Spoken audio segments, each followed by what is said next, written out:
Yo, man, there's a lot of brothers out there flaking and perpetrating but scared to kick reality. Man, you've been doing all this dope producing, you ain't had a chance to show them what time it is. So what you want me to do? Oh yeah, bro, for sure. But just the small one though, okay? Small? Yeah, it's like...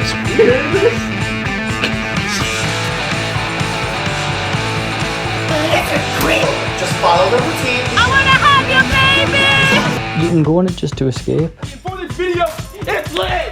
It's lit! It's lit! It's lit! You can go on it to learn stuff as well. To yet another video, and today we're talking Instagram. I literally just set it up for filming. Perfect these, it should help your confidence. It's like, really? That's it? It's true, I'm a pretty fast editor for the most part. But sometimes people get addicted too much to social media, and that's when the bad part of it comes out, and that addiction just gets extremely out of hand.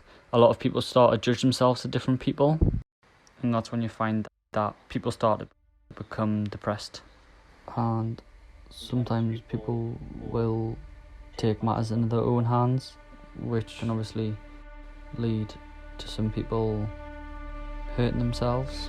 But one of the issues with social media, it's been pointed out by many people, is that people look like they have a much better life than they really do. 32% of teen girls said that when they felt bad about their bodies, Instagram made them feel worse. Yeah, people are posting pictures of when they're really happy. They're modifying those pictures to be better looking. Even if they're not modifying the pictures, they're at least selecting the pictures for the best lighting, the best angle. So people basically seem they're way better looking than they basically really are, and they're way happier seeming than they really are. So if you look at everyone on Instagram, you might think, man, they're all these happy, beautiful people, and I'm not that good looking and I'm not happy, so I must suck. When in fact, those people you think are super happy, actually not that happy. Some of them are really depressed. They're very sad. Tragedy in New York. Former Miss USA Chesley Christ was found dead after police say she jumped from a high-rise building. She was just 30 years old. Some of the happiest seeming people, actually some of the saddest people in reality. And nobody looks good all the time, doesn't matter who you are. It started becoming very unhealthy. I was always finding myself waking up in the morning, and then straight away I was just trying to find my phone and just trying to get straight online. I was never just having a morning without social media. It was always getting straight on and then spending around half an hour just scrolling through Instagram and TikTok and not relaxing in any sort of way. I wasn't just going downstairs and, you know, just getting some food or doing anything. It was always just straight online and consuming all this media straight away as soon as I woke up. And then I started gaming a lot more.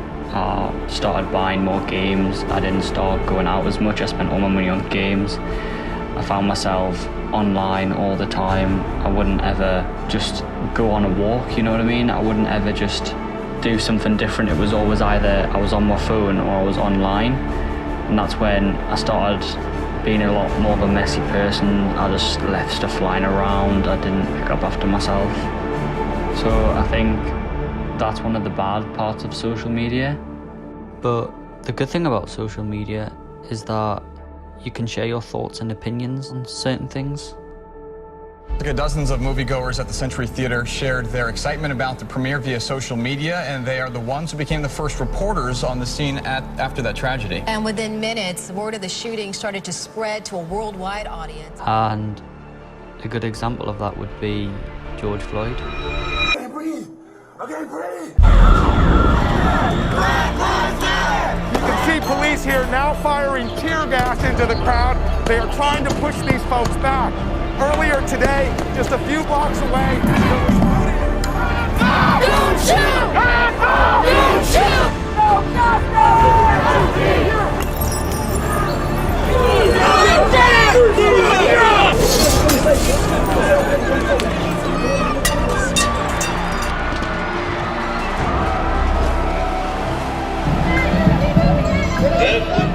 No, because of social media, people were able to see what was going on in the world and were able to unite and protest against what was happening in the world. And I would say that's one of the positives about it, is it helps people connect. But I think the negatives outweigh it more. So I decided to try and see if there was anything that I could do instead of going on social media, and that's when I found skating. Although I'm absolutely awful at skating, it's something I enjoy.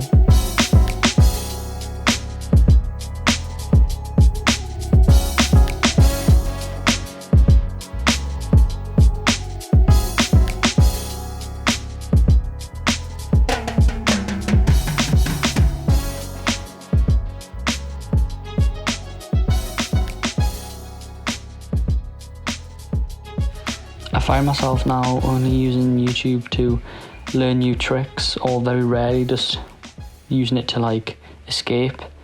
But mainly now I'm just using my phone to listen to music.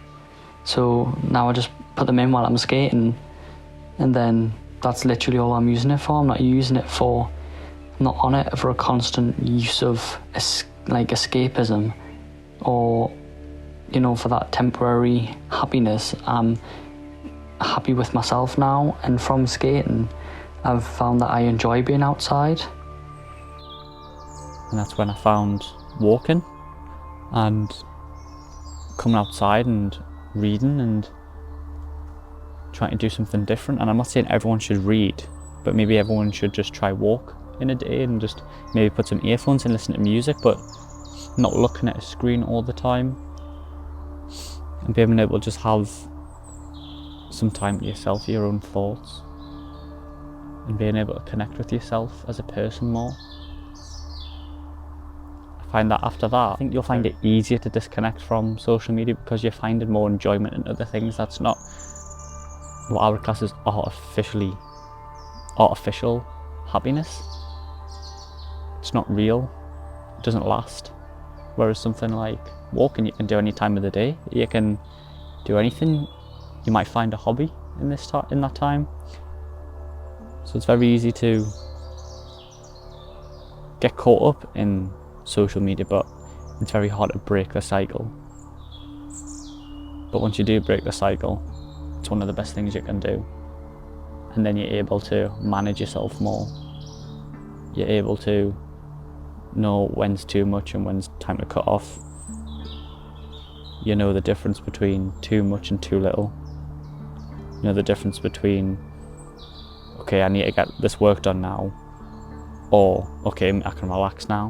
Where before I cut off myself, I found that really hard. I was just leaving everything last minute, and I was falling behind in so many things. But once you do find that even ground, I would say life becomes so much better. But social media was definitely something that made me spiral out of control. It was very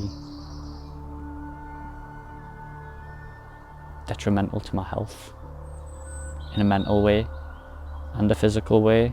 I was finding myself being less motivated. I wouldn't like going out anymore. I was wanting to just stay in the house and just scroll through TikTok or YouTube or Instagram. It was very hard to get back in the normal world. But now looking back, it's one of the best things that I've done. And I would encourage anyone to do it.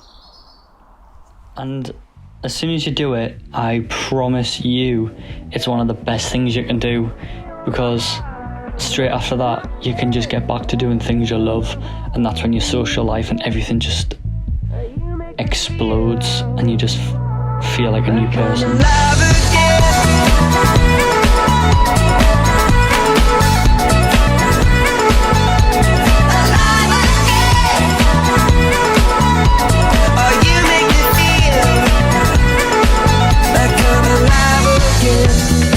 Said I can't go on, not in this way. I'm a dream that